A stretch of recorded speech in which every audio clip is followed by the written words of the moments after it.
I'm Ebong. I'm Kate. And I'm Sonia. And today we're dishing with you from Adore Restaurant and Lounge located at 923 16th Street Northwest in the St. Regis Hotel. And I wanted to make sure I pointed out how amazingly deceptive and gigantic this drink is. Because you think actually it doesn't really taste like anything. It might be just looks like watery, but it's so actually amazing. This is the fall sangria. I never heard of that before in my life. Fall sangria. It's out of control. It's the fall It's great. Sangria.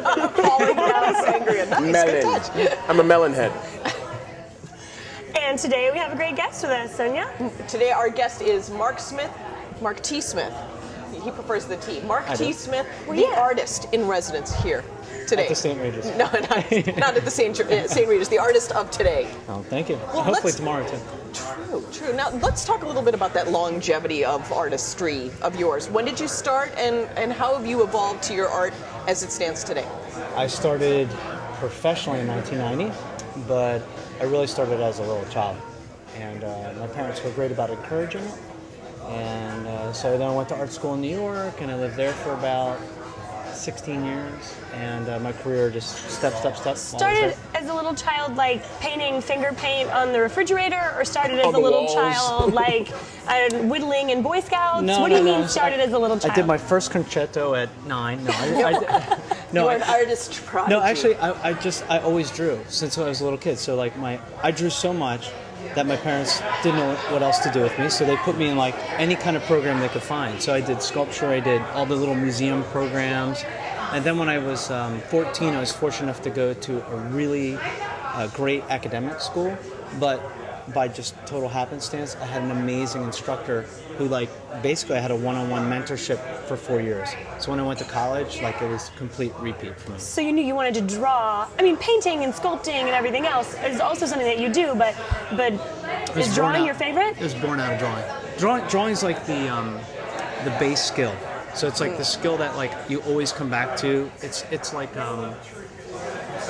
I guess for a writer it'd be like words. You just have to be able to manage them and move them around. And what particular genre are you interested in doing? So some people like landscapes, some people like stills, some people like people, lifestyle. My stuff is it's been described a lot of different ways, and it's hard for me to describe. It's always easier to see it than it is to describe. But it's sort of like observational abstraction. So it's based on observation. So I go through a very traditional process where I look at something, and then I draw a lot until I abstract it into a form that I like.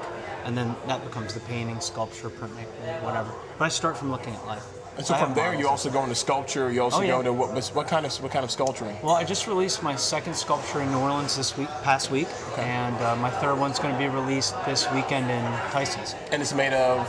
It's made of a material called Perian. Okay. And Perian is like a composite resin. Okay. And it looks very much like from even 6 inches away. It looks like marble. Wow. But it's actually a composite, and we do these really limited editions. I'm not a big believer in big editions of stuff or mass anything. So these editions are only 26 for the whole edition. So it's easier to work with that particular material just because it's a resin versus a marble. Totally. I mean, marble would have to be chiseled. Yeah. But this can be cast. So I create a maquette, which is exactly like the sculpture, and then it's cast into a mold. And during that process, the maquette's destroyed. So there's no original, really. Oh, wow. It's destroyed in the casting process, and then all you have is that small edition, and that's it. So do you keep one of each for yourself? You only make 26. I keep two of each for myself. Why two? Noah's Ark, something about the having two of each? It's just, it's just in the contract. I get two. Oh, yeah. Okay. That's fine.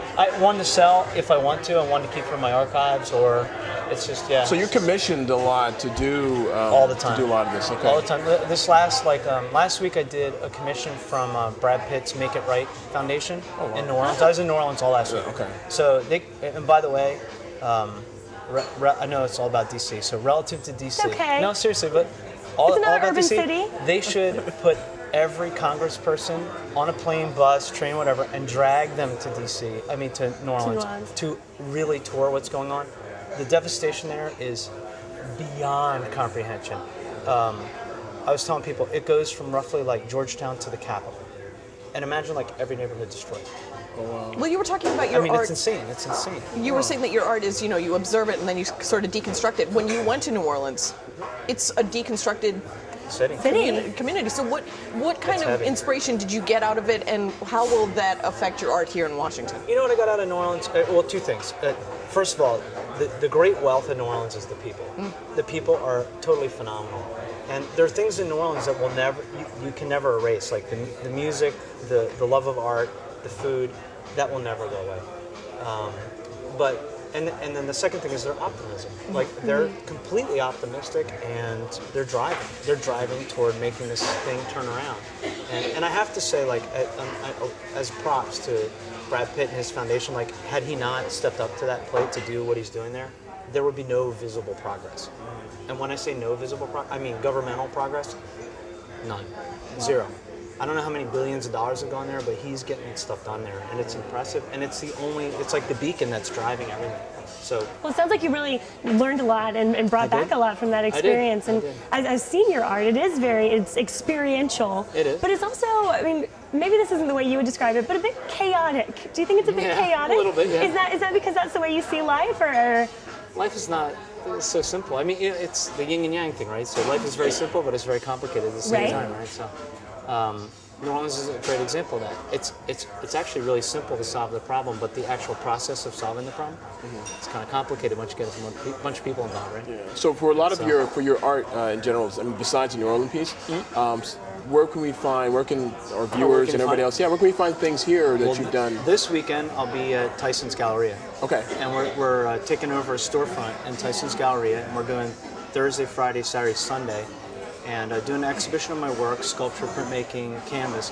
But we're also doing a printmaking experience. So you can go there and book a time slot, and I'll actually remark a print in front of the people, or whoever goes through the experience. Is there any inspiration, particularly for that particular exhibition, or is there? It's actually been curated from a lot of different bodies of work. But my work is inspired by, I split my time between DC and Miami Beach, and then I travel a ton. So actually, if it was inspired by anything, it'd be airports. But